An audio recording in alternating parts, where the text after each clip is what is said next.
OK， 大家好，我是为分享健康以及投资知识的小左，今天给大家讲一个 Pocket 里面的这位大佬的一些知识，我觉得他非常的有智慧，因为打破了以前我对睡眠对人生怎么去经营的一些思考。$1 million, and then he made it his mission to become biologically younger than his son. In this video, we speak about the myths he's shattered about health and longevity, and whether he regrets giving up a normal life for one that is governed by data. If you've been listening to our interviews, especially those, I would say that I exercise consistently, I prioritize my health. Sleep would be the one.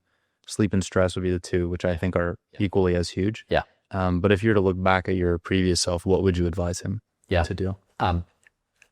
One thing, lower your resting heart rate before bed. And so I'm amazed at how simple and elegant this idea is. When your heart rate is low before bed, sleep is very good. When your heart rate is high, sleep is bad. And when sleep is bad, everything falls apart.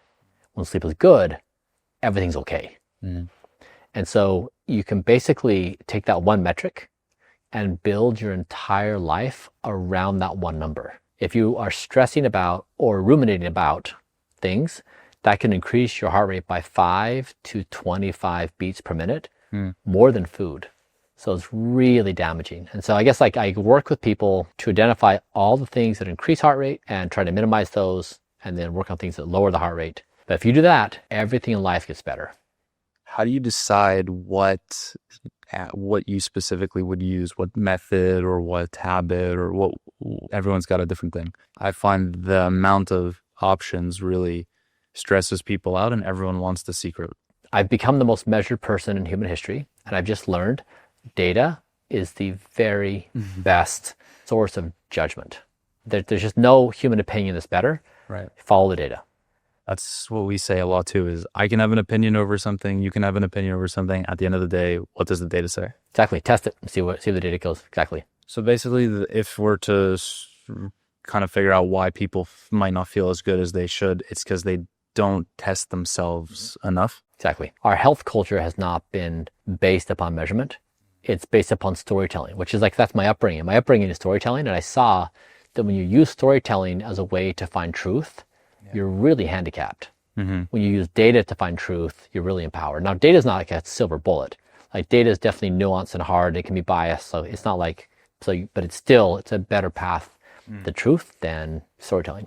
Everyone has their sort of turning point in life. Well, not everyone, but hopefully all the people that we look up to and that we admire have some form of a turning point. You going back to your 21-year-old self's dream of making the world a better place. Transitioning from being a 睡眠是一个 family-centric 睡眠是一个人日常生活中最重要的事情，这和我们大多数人从小被贯彻的观念是不一样的。少睡点才能成功或者早起才能抓住机会，完全不同。他坦诚自己一生中大部分时间的睡眠都很糟糕，但当他开始用科学的数据去管理自己的身体时，他发现当他把睡眠当作首要任务时，一切都变得非常容易。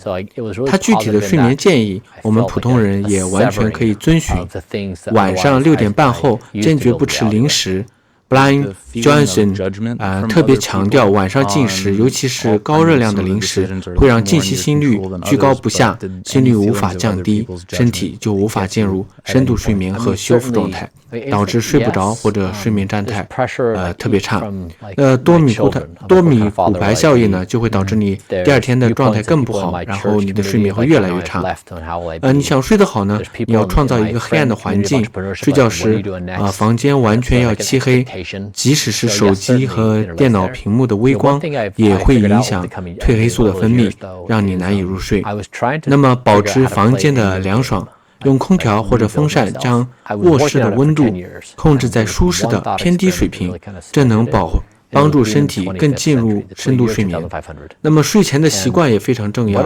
他指出，睡前一定要避免看手机电脑，可以尝试阅读纸质书，冥想以及从事轻音乐，给大脑一个放松的机会。No matter what a person was doing, they're somehow in some form of acrimony and fighting with people of their time. Yeah. There's always conflict, and there's always feuds. That always happens. But those are not the things that define, even though they can be very loud and it has a lot of effects because it's socially pressing, it's not the things that define history. Those little disputes and feuds kind of get swept away and what the person does. And so for me, the liberation over self and to sever power that other things have over you. So for example, you want to build your life around sleep. That's very counterintuitive. And it's also counter to narrative powers. Like culture says, if you want to be powerful, don't sleep very much because people who don't sleep very much can be successful. Yeah. And that cultural narrative wrestles power over you because when you don't sleep, you lose your willpower. And when you lose your willpower, you take poor care of yourself. And when you take poor care of yourself, you become lesser of a human. So the way to wrestle power in the world is to say, you will build your life around sleep because sleep is the best performance enhancing drug in the entire world. Yeah. And when you do that, then that has other virtuous bridges where you say, you will not doom scroll on your phone before bed because that increases your heart rate, which lowers your bed, because the social media companies spend time on their apps so they can show you advertisements. And the same is true, the food companies want you to snack on their foods and eat their dirty shit right before bed. And so if you look at like everybody in society is trying to exert power over you for you to do their thing. And these things cause you to lose agency and to lose power. Now, like there's a follow-on question like what you do with your life, but what you do with your life is wrestle power from the world to avoid being enslaved by other people who do not have your best interests at heart. So my entire message to people is I will be on your shoulder and be the strength like you need as a companionship to say you can 刚才这一段对话，他和主持人对话，我觉得太 and you have a spectacular experience with their product or service or something about it you just think that was so amazing because otherwise you're kind of anticipating pain like it's not going to work or it's going to be too hard if something doesn't work customer service is going to suck and so one is customer service love letters is the goal we try to achieve.